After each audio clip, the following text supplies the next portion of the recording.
Las exposiciones de neurofisiología vamos a hablar de endocrinología. Lo que pasa es que la hipófisis, el hipotálamo y la hipófisis son el centro regulador de todo el sistema endocrino. Entonces, tenemos que hablar necesariamente de algunas, específicamente de algunas glándulas y cómo interactúan con el sistema nervioso central. ¿Qué nos parece por eso? Porque es fisiología del sistema nervioso. Vamos a hablar de la glándula suprarrenal hoy y sus interacciones, hormonas que producen, y vamos a hacer alguna introducción de qué se producen cuando hay alteraciones en la liberación de estas hormonas. Como saben, la glándula suprarrenal está formada por dos componentes, uno que es la médula suprarrenal, que corresponde al 30% aproximadamente del volumen de toda la glándula suprarrenal, y los otros 70% formado por la corteza suprarrenal. La glándula suprarrenal tiene un origen, como dice acá, neuroectodérmico, es decir, es tejido nervioso, deriva igual que de las células nerviosas y es considerado en realidad un ganglio simpático. ¿Qué produce la médula suprarrenal? Las catecolaminas. ¿Y por qué es considerado un ganglio simpático? Justamente porque produce estas catecolaminas y se considera que en algún momento perdieron el axón postganglionar y pasaron a ser secretoras. Por otro lado, el mesodermo va a formar la corteza y las tres capas que ya vamos a ver a continuación. Comenzamos con la corteza suprarrenal. La corteza suprarrenal, saben que está formada por tres capas: la capa más externa, que es la capa glomerular; la capa más interna, que es la capa que ocupa el 80% del volumen de la corteza suprarrenal, que es la capa fascicular; y la capa reticular, que aproximadamente es el 8%, que es la capa más interna, ¿no?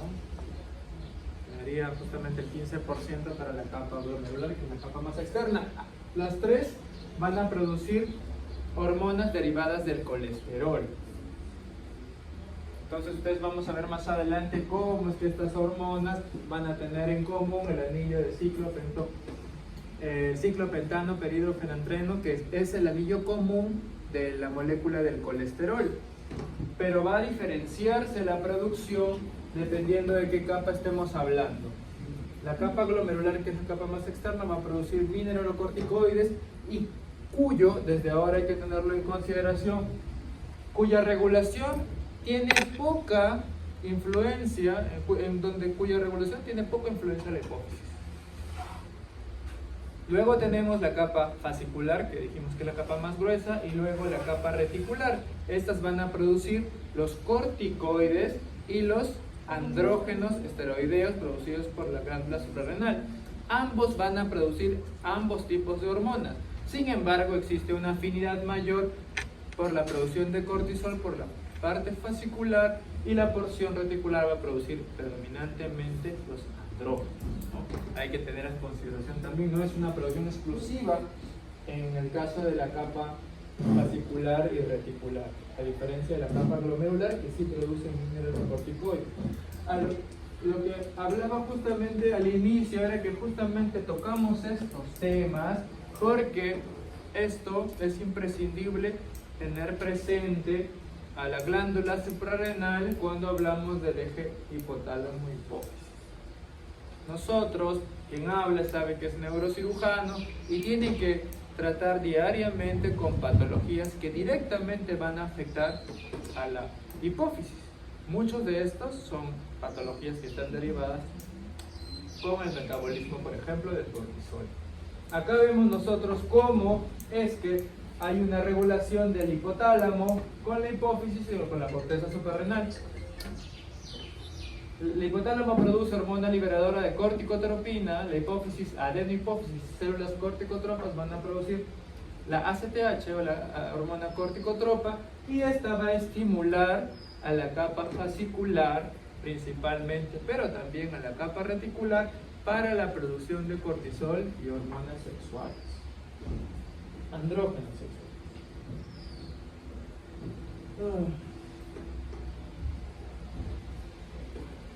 Como hemos mencionado, el colesterol viene a ser el sustrato primario para la formación de estos tres productos finales.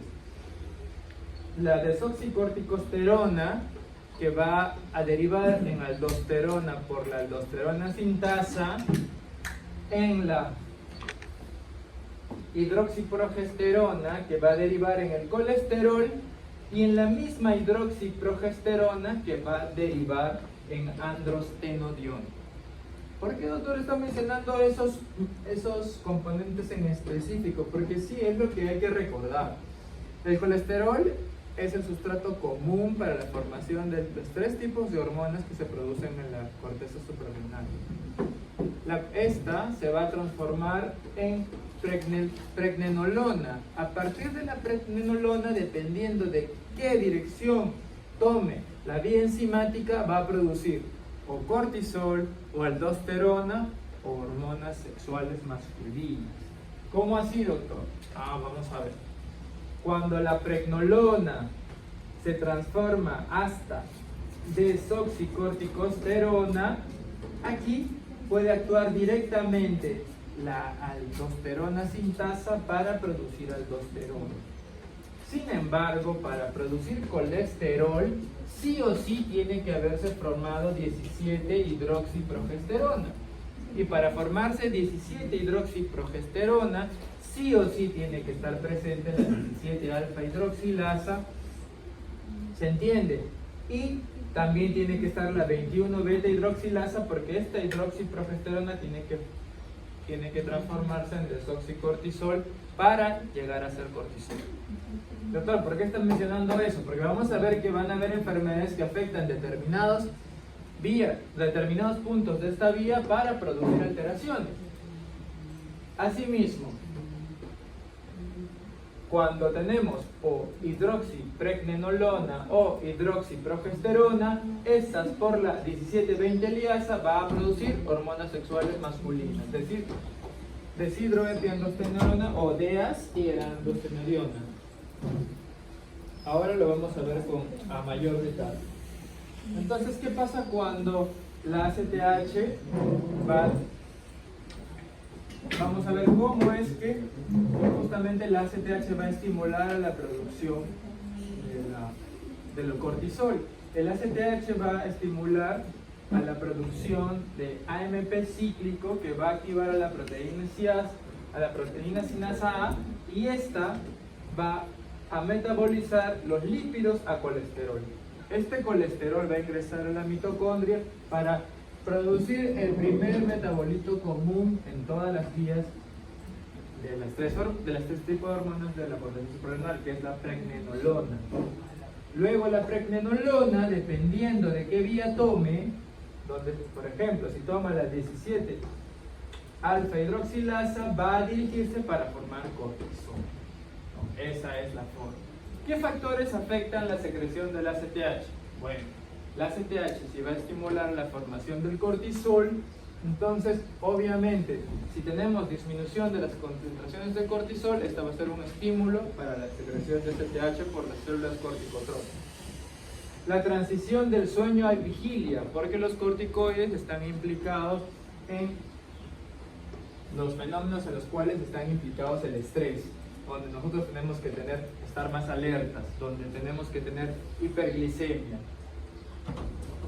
Entonces, la hipoglucemia y el estrés va a estimular a la liberación de ACTH. Las cirugías y el traumatismo, que son mecanismos de estrés, también van a estimular a la ACTH. ¿Qué factores lo inhiben? Aumento de concentraciones de cortisol en la sangre, evidentemente va a tener un feedback negativo para disminuir la secreción de ACTH. Y también la hormona somatostatina, que tiene un papel regulador no solo de la hormona de crecimiento, sino también de la liberación de ACTH. Como les mencionamos, la liberación de ACTH y del cortisol tiene un ritmo circadiano. Tiene un pico de liberación a las 6 de la mañana y tiene un pico, o en realidad el valle, el punto más bajo de su secreción, aproximadamente a la medianoche. Entonces existe una liberación circadiana de los corticoides por estimulación del ACTH dependiendo de nuestro estado fisiológico, de lo que necesitamos. ¿Qué hacen los glucocorticoides?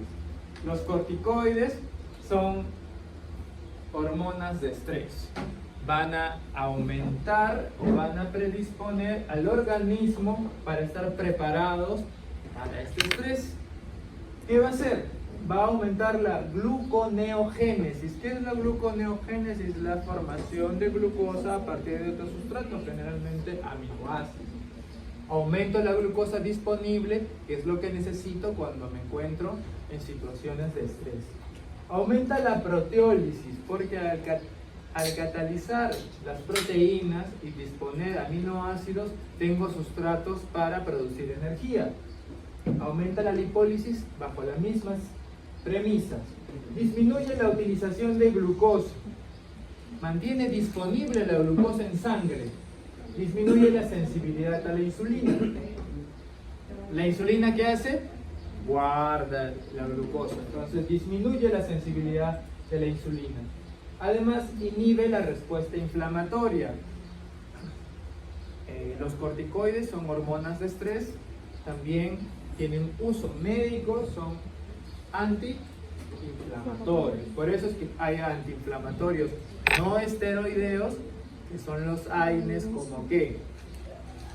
Como el ibuprofeno, como el naproxeno, como la aspirina. Y tenemos los antiinflamatorios esteroideos o los corticosteroides, ¿no? Suprimen la respuesta inmune e inflamatoria bajo la misma premisa. Y aquí, inhiben la formación ósea, por supuesto.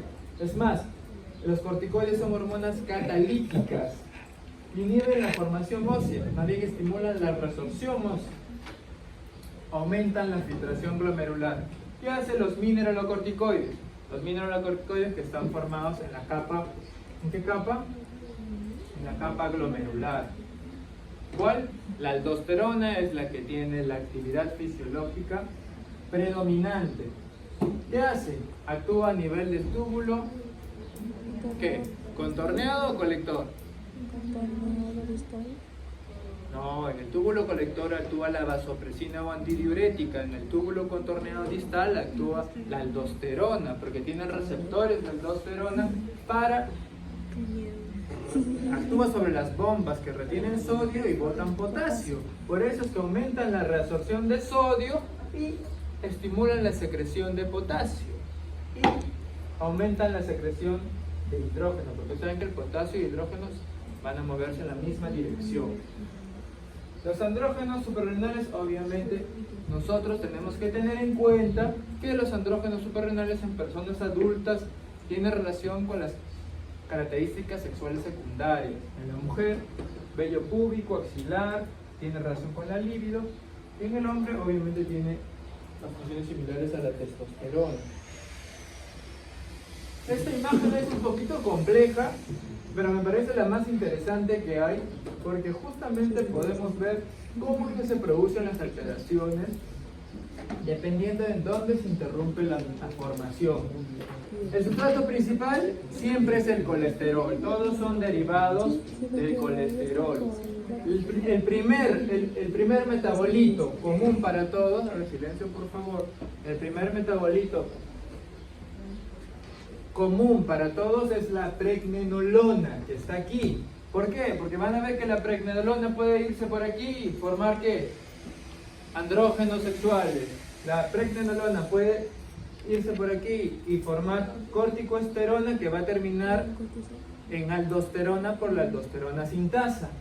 O puede seguir esta ruta para formar el cortisol. La pregnenolona es el sustrato primario que va a, de acuerdo a determinada enzima, formar cualquiera de las tres hormonas.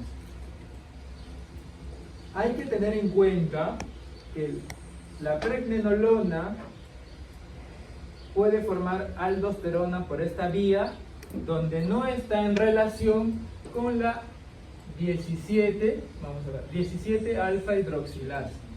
La 17 alfa hidroxilasa es la que va a permitir convertir la pregnenolona en 17-hidroxipregnenolona o la progesterona en 17-hidroxiprogesterona. Esta es una vía necesaria para formar andrógenos, pero no es necesaria para formar mineralocorticoides, aldosterona. Recuerden eso, porque cuando veamos, doctor, ¿cuál es la característica de la deficiencia de 17-alfa-hidroxilasa? Justamente esto lo explica.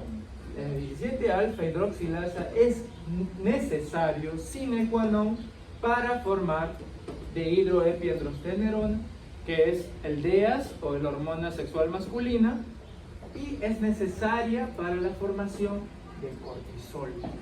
Si no hay 17-alfa-hidroxilasa, hay una deficiencia de formación de hormonas masculinas y hay una deficiencia de formación de cortisol. ¿Pero habrá deficiencia de formación de aldosterona? No, porque no es necesario. Va a seguir esta ruta y va a formar un mineralocorticoide. Sin embargo, tenemos otra ruta. Tenemos la 21-beta-hidroxilasa. ¿Y qué hace la 21-beta-hidroxilasa, doctor? Transforma la progesterona y el 17-hidroxiprogesterona ¿en qué? En los metabolitos que van a terminar de formar cortisol y aldosterona. Si yo no tengo 21-beta-hidroxilasa, va a ser imposible que se forme cortisol y aldosterona. Pero va a tener alguna implicancia en la formación de hormonas sexuales masculinas en el DEA y en la androstenediona. No, porque esas son vías diferentes. Entonces, cuando se interrumpe esta hormona, se produce una alteración en las hormonas, en el cortisol y en la aldosterona, pero no en las hormonas sexuales. Cuando se produce una alteración en esta hormona, en esta enzima, se va a producir una alteración en la formación del cortisol, de las hormonas sexuales, pero no de la aldosterona. Recuerden eso, porque eso es lo que vamos a explicarlo ahorita. El cortisol es una hormona catalizadora, ya se los mencioné, ¿qué hace? Entonces la persona está en una situación de estrés, de pronto estaba dormido, pero se dio cuenta que estaban saltando a alguien al costado, entonces todo su sistema se va a activar, el sistema simpático. ¿Qué hace? El sistema simpático ya mencionamos que adelantamos que la médula suprarrenal es también un ganglio, que justamente los axones presinápticos vienen de los ganglios esplácnicos simpáticos. Entonces esto va a estimular a que la médula suprarrenal produzca ¿qué? Adrenalina, noradrenalina, pero también la corteza suprarrenal se va a ver activada y va a empezar a liberar cortisol para estar preparados. ¿Para qué? Para estimular ¿qué? En el tejido adiposo, ¿qué produce? Lipólisis. ¿Qué produce en el hígado? Disminución de la glucogénesis. Es decir, el hígado va a decir, bueno, vengan glucosa, voy a almacenar y formar glucógeno. No, si estoy en una situación de estrés, no, se va a disminuir la glucogénesis. ¿Qué más? A nivel muscular va a favorecer a la absorción de aminoácidos. Y a nivel de óseo va a favorecer la reabsorción ósea, va a disminuir la formación ósea y va a favorecer la reabsorción ósea. Por eso es que ustedes saben, ya lo intuyen y ya lo he escuchado, que por ejemplo, los medicamentos de tipo corticosteroideos no se pueden dar a largo plazo. Los pacientes que reciben medicamentos de tipo antiinflamatorios esteroideos, viene un paciente a mí con dolor lumbar, radiografía, tiene una fractura, tiene osteoporosis. Señora, ¿por qué? No, es que yo vi un médico que me vio porque tenía dolor y me dejó que me tomo mi prednisona todos los días desde hace 5 meses. Imposible. El paciente tiene osteoporosis y ahora tiene una fractura patológica secundaria a esa indicación. Usualmente, dime. No me quedó claro eso del cortisol. ¿Estimula la gluconeogénesis o la inhibe? Inhibe la glucogénesis. Pero ¿por qué no? la gluconeogénesis. Claro, esas son dos cosas distintas. El hígado almacena la glucosa y eso se llama glucógeno, formación de glucógeno. Entonces, el cortisol en situación de estrés, ¿quiere tener disponible glucosa o quiere tenerlo almacenado? No, quiere tenerlo disponible. Entonces, por eso inhibe la formación de glucógeno, inhibe la glucogénesis. Otra cosa es la gluconeogénesis, que sí está estimulada porque yo quiero más glucosa. ¿Entiendes? Ahora, los mineralocorticoides van a actuar a nivel renal cuando existe depresión del volumen sanguíneo que llega al riñón. Este va a liberar renina. La renina, ¿qué va a hacer? Va a actuar sobre el angiotensinógeno producido a nivel hepático y transformándolo a angiotensina 1. La angiotensina 1 va a actuar a través de la enzima convertidora de angiotensina en angiotensina 2, que va a tener el efecto activo ¿en dónde? En la capa glomerular para producir aldosterona, y este va a actuar sobre el túbulo contorneado distal para reabsorber sodio, agua, perder potasio y perder iones de hidrógeno. Entonces, recuerden, es importante que recuerden esto, porque la capa glomerular es la capa de la corteza suprarrenal que no depende del estímulo hipoficial. No hay una hormona liberadora, no hay una hormona liberadora de específicamente la capa glomerular. Doctor, pero la ACTH tiene actividad sobre la capa glomerular. Sí tiene, pero es insignificante, es muy baja. ¿Ok? Bueno, esto era para mostrarles, como complemento de la imagen anterior, cómo es que el colesterol va a terminar en desoxicorticosterona a través de los mecanismos donde actúa la 21 hidroxilasa y la 11 hidroxilasa, pero después de haber formado desoxicorticosterona no necesita de una enzima adicional más que de la aldosterona sintasa y aldosterona sintasa para terminar en aldosterona. Y la enzima aldosterona sintasa justo es la enzima que abunda en la capa glomerular, por eso es que la capa glomerular se encarga de la producción de la aldosterona. Entonces, cuando hablamos, ya si se entiende la fisiología de las hormonas que se producen en la corteza suprarrenal, podemos tener un entendimiento sobre las alteraciones que podrían producirse en la secreción de las hormonas de la corteza suprarrenal. La enfermedad de Addison es la enfermedad primaria, es la insuficiencia primaria suprarrenal, es decir, hay una disminución de la secreción de corticoides. De hecho, hay una disminución de secreción de todas las hormonas que se producen en la corteza suprarrenal. Entonces, ¿qué hay? Hay disponibilidad, el cortisol va a participar en la disponibilidad de glucosa en la sangre, no, porque no hay, entonces va a haber hipoglicemia. Hay pérdida de peso, hay debilidad, también hay hipotensión, porque no hay aldosterona, hay hiperpotasemia. ¿Por qué me explica por qué hay hiperpotasemia? Porque la aldosterona se encarga de retener sodio y perder potasio.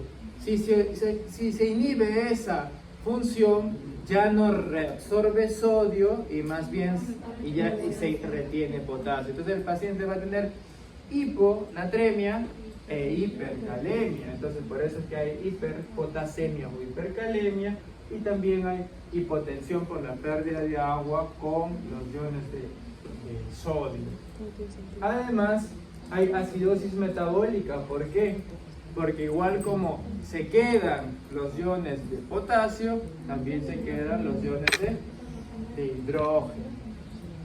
Además, recuerden que en las células hay una bomba de hidrógeno y potasio.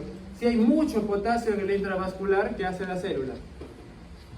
Dice, hay mucho potasio en el intravascular, vente al intracelular. Ingresa a la célula, pero ¿quién sale? La bomba es de potasio e hidrógeno. sale el hidrógeno y entra el potasio. Dice, hay mucho potasio en el intravascular. Eso es lo que sucede cuando tienes un paciente con hipercalemia. La hipercalemia va a inducir ¿a qué? Ingresa el potasio dentro de la célula por un mecanismo compensatorio fisiológico, muchachos, y salen los iones de hidrógeno. ¿Y qué trastorno ácido-base se produce si sale los iones de hidrógeno del intracelular? A ver, ustedes también atentos. ¿Qué tipo? Acidosis metabólica. Disminución del vello púbico y axilar, porque obviamente hay una disminución de la producción de andrógenos. Hay una hiperpigmentación. ¿Por qué? Porque si hay una disminución de la función de la corteza suprarrenal, ustedes saben que existe un mecanismo de feedback negativo. La corteza suprarrenal funciona bien, libera cortisol. Y el cortisol hace que la hipófisis disminuya su producción de ACTH, ¿no? CRH, ACTH, cortisol. El cortisol se libera bien, el ACTH disminuye. Pero si la corteza suprarrenal no está liberando cortisol, no está liberando mineralocorticoides u hormonas sexuales, ¿qué hace la hipófisis? ¿Qué hacen las células corticotropas? Oye, necesitamos más cortisol, no hay cortisol en la sangre, liberemos ACTH. Y empiezan a liberar una cantidad de ACTH, entonces hay un incremento de la cantidad de ACTH. Pero el ACTH tiene una estructura molecular y se encuentra dentro del grupo de las melanocortinas. ¿Qué es eso, doctor? Son hormonas estimuladoras de los melanocitos. Entonces, como el ACTH pertenece a la misma familia, tiene una función similar a la hormona estimuladora de melanocitos. ¿Y qué hay en el paciente entonces? Tú vas a ver que un paciente con insuficiencia suprarrenal crónica, el paciente va a empezar a desarrollar hiperpigmentación de las mucosas. ¿Por qué?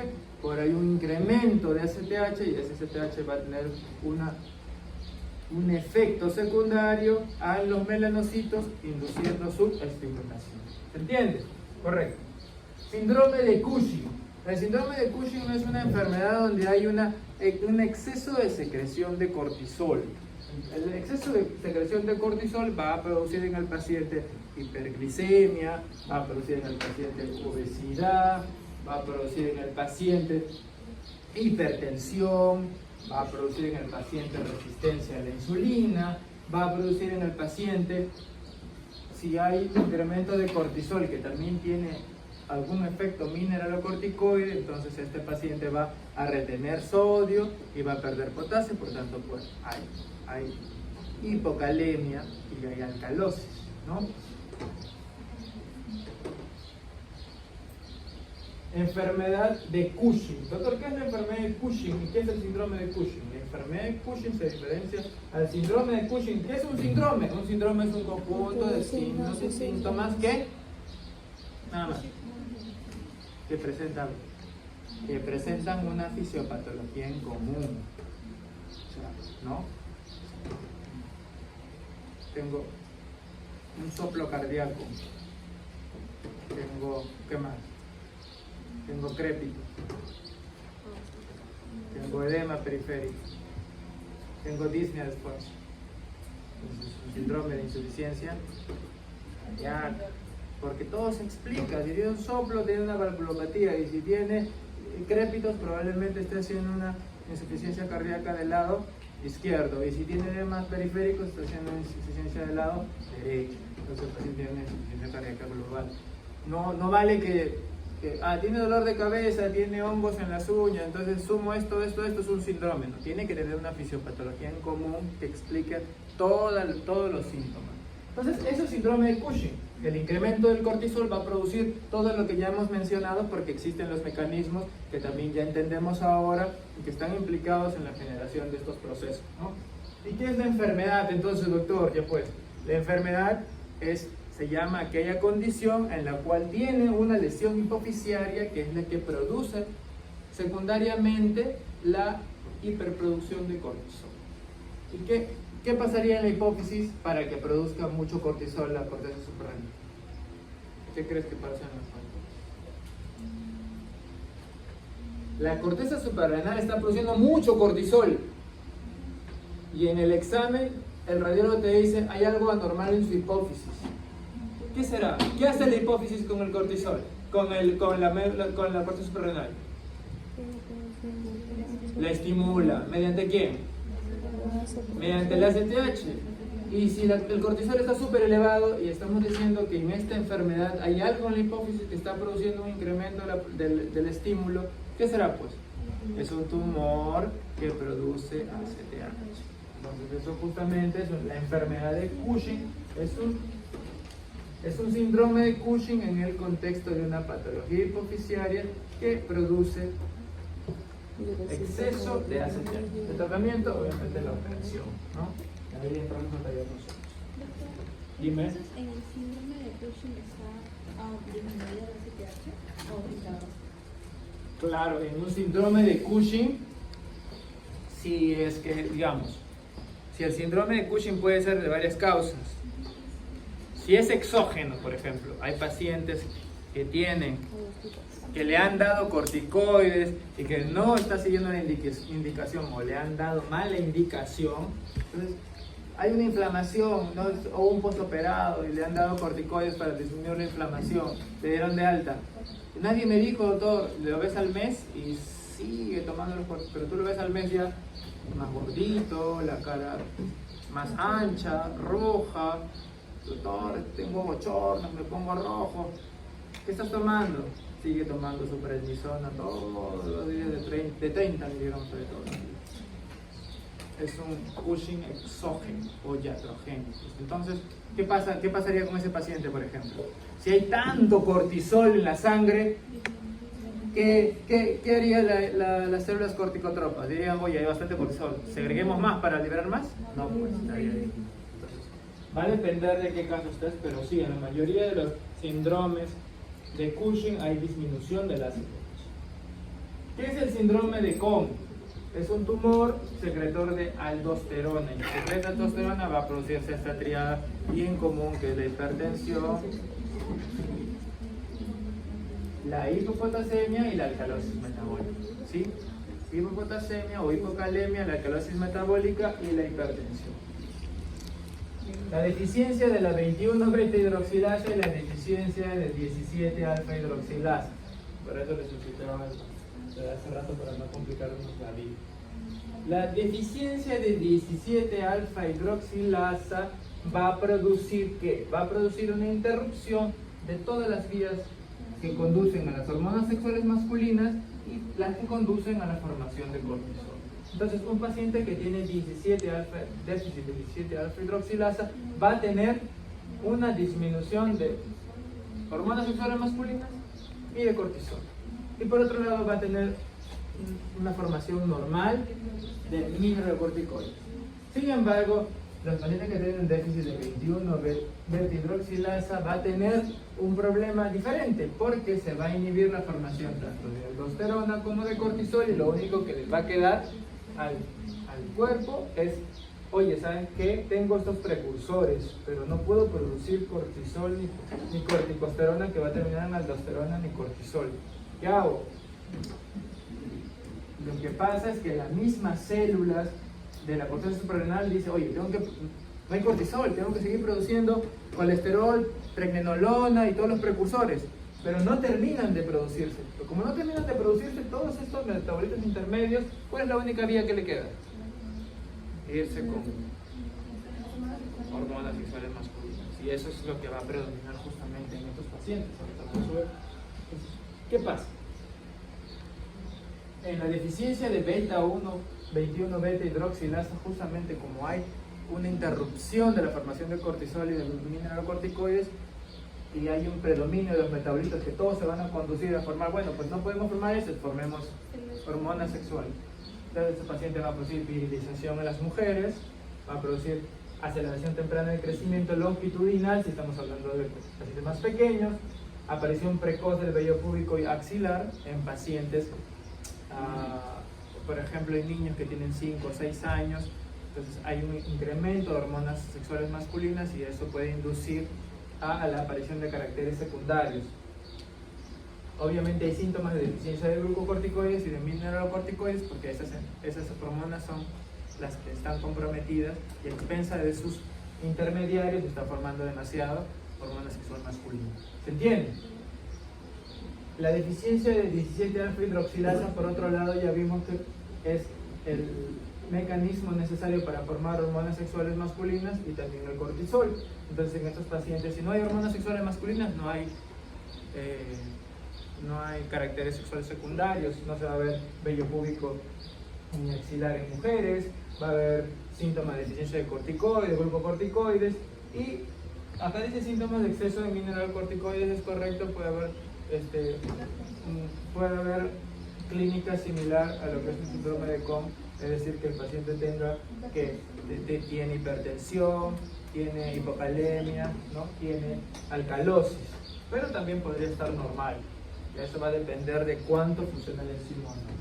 Pero por eso es importante entender cómo es Esta es la clásica imagen de un paciente con enfermedad, síndrome de Cushing, una fase de luna llena, con obesidad centrípeta, con estrías rojodinosas generalmente en el abdomen, con fragilidad capilar que va a producir equimosis, con una reabsorción a nivel muscular, con osteoporosis, con alteraciones mentales, y esto es una fase típica de un paciente con síndrome de Cushing. Por otro lado, el hipocortisolismo, las causas, como les dije, insuficiencia suprarrenal, va a producir por otro lado que si hay hipocortisolismo hay un incremento de la secreción de CTH, esto va a estimular a los melanocitos y va a haber una hiperpigmentación de mucosas, va a haber en el paciente también los déficits contrarios a lo que sería la producción o el incremento de cortisol, ¿no? Este paciente sufre de hipotensión, sufre pigmentación de la piel, puede producir debilidad muscular por las alteraciones que produce a nivel hidroelectrolítico. La insuficiencia suprarrenal primaria, ¿qué pasa? Hay cortisol bajo, porque ese es el síndrome de cortisol bajo, pero con ACTH elevado, lo que preguntaba tu compañero. La insuficiencia suprarrenal secundaria, ¿no? ¿Qué pasa? El ACTH está bajo y el cortisol bajo, por ejemplo. ¿Y eso en qué caso se produce? Por ejemplo, como en el caso que te mencioné, si tienes un paciente que tiene la insuficiencia suprarrenal secundaria, es donde ambos están bajos, y eso significa que el ACTH está siendo producido, liberado de manera inadecuada por la hipófisis, y eso está produciendo secundariamente un poco estímulo de la corteza suprarrenal. ¿Se entiende? Por ejemplo, ¿en qué casos? Tengo un tumor en la hipófisis de las células lactotropas, una prolactinoma. El prolactinoma va a producir por un efecto mecánico un daño de las otras estirpes de células que se encuentran en la hipófisis. Entonces se deja de producir ACTH, y si se deja de producir ACTH, la corteza suprarrenal deja de producir cortisol. Ahí tenemos unos ejemplos de la enfermedad. Cómo es en la enfermedad de Addison, es decir, la insuficiencia suprarrenal primaria, cómo es que se van pigmentando las mucosas. Los esteroides sexuales van a tener un efecto, digamos, tienen el 20% de la actividad fisiológica del total de los andrógenos sexuales que se producen, porque recuerden que también se producen a nivel ovárico, que después por la aromatasa se convierten en hormonas femeninas, y en el testículo, que en los varones se produce el 80% de los esteroides sexuales masculinos. Y vamos a ver cómo es que los esteroides sexuales que se producen, es decir, el DEAS, el de dehidroepiandrostenediona y la androstenediona, va a tener un pico más o menos a los 25 años, y después de los 40 va a empezar a disminuir, ¿no? Esta es un poco la fisiopatología de la hiperplasia suprarrenal congénita. ¿Qué es la hiperplasia suprarrenal congénita? Lo que pasa es que cuando es una alteración que se produce por un déficit enzimático. La principal es justamente el déficit de 21 beta hidroxilasa, donde el recién nacido tiene una deficiencia de de esta enzima. Y si hay deficiencia de esta enzima, mencionamos que había una deficiencia de formación de tanto de aldosterona como de cortisol. Y por otro lado, todos los metabolitos intermedios. ¿Quién es el principal metabolito intermedio? Aquí, mira, el 17 hidroxiprogesterona. Todo termina aquí, pero no puede avanzar porque ya no hay 21 beta hidroxilasa. Entonces, esta 17 hidroxiprogesterona lo que hace es no le queda otra que producir andrógenos. Entonces, ¿de qué se caracteriza estos pacientes? Miren, lo que pasa es que este déficit enzimático va a estimular uno. ¿Por qué se llama hiperplasia suprarrenal? Porque como no está produciendo cortisol, la hipófisis del feto que dice, oye, no hay cortisol, segrega más STH, tu célula corticotropa, empieza a liberar STH, pero lo único que hace es una hiperplasia de la glándula suprarrenal, pero funcionalmente hablando no está produciendo un cortisol. Segundo, ¿cómo se caracteriza? Pues hay un incremento de los andrógenos, hay una virilización de los caracteres sexuales en estos pacientes. Hay una disminución de los mineralocorticoides también por el mecanismo que ya hemos mencionado, y obviamente hay una disminución del cortisol. Disminución del cortisol, disminución del mineralocorticoides y un aumento de los andrógenos. ¿Se entiende? El metabolismo intermedio, que es el 17-OH hidroxiprogesterona, va a conducirse a formar andrógenos en lugar de terminar en cortisol y aldosterona. Y eso es lo que quiere decir este nombre, ¿no? Hay un incremento de la 17 hidroxiprogesterona, que es el metabolito intermedio, pero que se interrumpe y no llega a formar ni aldosterona ni cortisol. Todo esto va a formar ¿qué? Andrógenos, y conduce a la virilización. Y eso es lo que se presenta justamente con esos trastornos de intersexuales o de desarrollo sexual en estos pacientes. Por ejemplo, vamos a encontrar cómo hay una hipertrofia del clítoris, mira, y hay una inserción baja a nivel de la vagina. Incluso hay un cierre parcial de los labios mayores, porque este es un paciente femenino. Estos son los labios mayores que se han hipertrofiado y se estaban cerrando para asimilar a los testículos. Y eso es producto del exceso de formación de hormonas masculinas.